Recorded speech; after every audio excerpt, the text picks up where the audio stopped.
We are ready for chapter 21 of The Treasure Hunter's Tale. We're catching up the bookmark, look. The cave was hidden away, which is presumably why no one else had ever explored it, and it was halfway up a cliff which had to be climbed. But with the expert help of their new friend, young Mr. Ears to Hear, they made good progress. Once they arrived at the mouth of the cave, they sat down for some sustenance before beginning their exploration. Very quickly, as often happens with cliff caves, they were in darkness and had to light torches, which they kept in special lanterns to protect the open flame from anything in the cave that might be dangerous, as sometimes there are gases in caves and not ones you find in fresh air. For this reason, Ears to Hear had given each explorer a breathing mask as a precaution. Freddie's mask was really uncomfortable, but when he was told that it was there for his safety and they wouldn't be able to go any further without it, he tried hard to adjust to it. There were some rather perilous moments where the cave suddenly went down into very cold water, and they had to go under a very large stalactite that was so large they had to go under the water to get past, which was rather scary. There were also creepy crawlies, the like of which are not seen in normal lands, and only seen by those brave enough to enter caves. Once they had got out of the water on the other side, they stopped to get dry and warm by jumping up and down and rubbing themselves to get their blood flowing, and then they sat down to have some more food to sustain them. As they were getting up to move on, Ears to Hear noticed a small area just up ahead of them that seemed to be glowing. Now you must understand that they had been in the dark for some time, so to see what looked like a light source puzzled them greatly, and they had to go and see what it was. To get to it, they had to squeeze through a very narrow gap in the cave wall, but they each managed it, and then what a sight met their eyes. The cave opened out into what looked like a huge room, but the walls were covered in a glowing, pulsating substance that made everything look quite magical. "Aha!" said Ears to Hear triumphantly. "I thought so. These," he said, turning to his companions, "are glowworms." At this he brushed his hand along the side of the cave, and the whole wall shimmered as the glowworms were disturbed. "I've never seen so many as this, though." "There's trillions of them," exclaimed Mr. Saved by Grace, looking around him in wonderment. "Most likely more," smiled Ears to Hear. "You see, Freddie, isn't the king marvellous? Even in a dark cave where no one has ever been before, there is beauty in his creation." Freddie smiled and nodded. Everyone was hushed. There was something thrilling and awe-inspiring about getting to see something for the first time that only the king had known about before now, and they all just stood and gazed for a long time.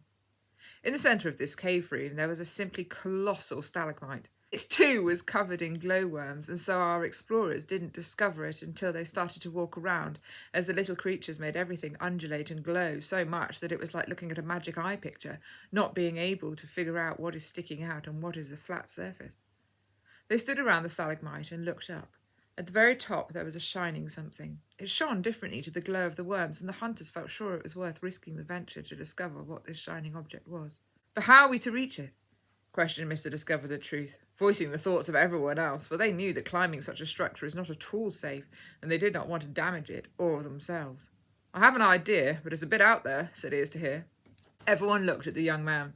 His eyes were shining, and they could see he was a little nervous. "We can't climb the thing. It's too slippery and precarious. So how about if we form a human tower?" The other hunters looked in surprise at Ears to Hear. "Are you serious?" questioned Mr. Saved by Grace. "I don't see another way." "What about throwing something up there to knock it off?" suggested Mr. Discover the Truth. "Could be more dangerous. We don't know what it is up there, and if we miss, whatever we throw up will come down, and I'm not sure that is a safe plan," admitted Ears to Hear. "Hear me out, gentlemen," he said, sounding more confident. "If I were to stand on one of your shoulders, and then the other man helps young Freddie here to climb on top of mine, I think we would just about reach it." Freddie's eyes grew wide. "You mean all the way up there?" he asked with fear and trepidation. "If you're willing," said Ears to Hear. There was a short pause as each man weighed up the possibility, and then the silence was broken by young Freddie. "All right, then," he said very calmly. "I came to find treasure, and I don't want to miss it just because I might be afraid. I used to go up higher than that when I was on the ship," he remarked. "Well done, lad," said Mr. Discover the Truth. "And just think, if we are successful, what a story you will have to tell your dear parents on their return." That did it for Freddie. He was so excited at the prospect that he jumped up and down while the other men decided who should be the base of the tower and who should be the helper. It was decided that Mr. Saved by Grace should be the one at the bottom, so he braced himself against Mr. Discover the Truth while Ears to Hear clambered up to his shoulders. And then, once they were in position, Mr. Discover the Truth lifted Freddie up as high as he could so Freddie could climb up to Ears to Hear's shoulders. Now came the tricky part where Freddie had to stand on the young man's shoulders and straighten his legs, but the men all gave him words of encouragement and he managed it. Freddie felt very excited as he peered up at the shining top of the stalagmite. It was still away above him, at about the same distance as a high shelf might be, and Freddie had to stretch for all he was worth. Have you ever had to get something off a very high shelf that you can't see the top of? There is a certain amount of stretching, but also using of one's fingers to navigate the top to find the thing you're wanting, and you have to rely on your fingers to find it. Well, this is what Freddie did now. His little fingers crawled along the top of the stalagmite so as to not miss anything. It was extremely cold and wet, but he managed well, and soon his fingers touched something round and smooth. He took hold of it and then put it in his bag, which he had slung around his shoulder, and then started to make his way back down. Everyone was keen to see what Freddie had found, and the men all gathered round. Freddie pulled whatever it was out of his bag and held it up so everyone could see. The thing he was holding seemed to have a light of its own. The light was pulsating gently, and the wall of the thing seemed to be almost translucent. I call it a thing because no one knew exactly what it was. It looked rather like an egg, but also in a certain light it looked like a gemstone. Whatever it was quite heavy and definitely had all the men intrigued. "What is it?" asked Freddie. "Is it treasure?" Mr. Discover the Truth was looking at it intently. "I feel like I've seen something similar to this before," he said, "but the one I saw was much smaller." Just then there was a shift in the light, and Freddie, to his horror, felt the thing split open. In his surprise, he almost dropped it, but managed to stay his hand just in time. "Well, I think we're about to find out what it is," remarked Ears to Hear, standing back slightly. Freddie thought it would not be sensible to be holding it when whatever it was came out, so he got out his trowel and gently placed it in. After a few minutes of tense excitement, there was another split, and a huge butterfly, all crumpled up, came out and started to try and unfurl its wings. As the hunters watched, the creature, breathing quickly, stretched its legs and spread its wings out to dry. "Look," whispered Freddie excitedly, "it's got words on its wings." "Aha!" exclaimed Mr. Discover the Truth. "Well spotted. Let's hope it stays still long enough for us to read what they say," breathed Ears to Hear, "for I wager this creature will be wanting to seek sunlight as soon as it's able to." The hunters all crowded round to get a closer look.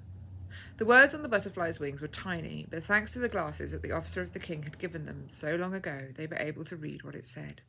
On the top left side of the wing was written, "Let your light shine before everyone." Then on the other side of the wing were the words, "So that they can see your good works." Then on the right side, the top wing said, "Then they should give glory to the king." And lastly, the right bottom wing, "Who is in heaven." They had only just managed to read it when the butterfly fluttered off and up and away.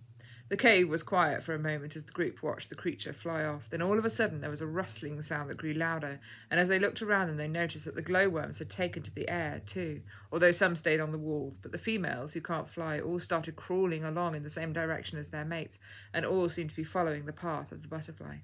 The hunters all gazed at this marvellous sight as one by one each little glowing insect left the cave, and gradually, as they got further away, the light began to dim.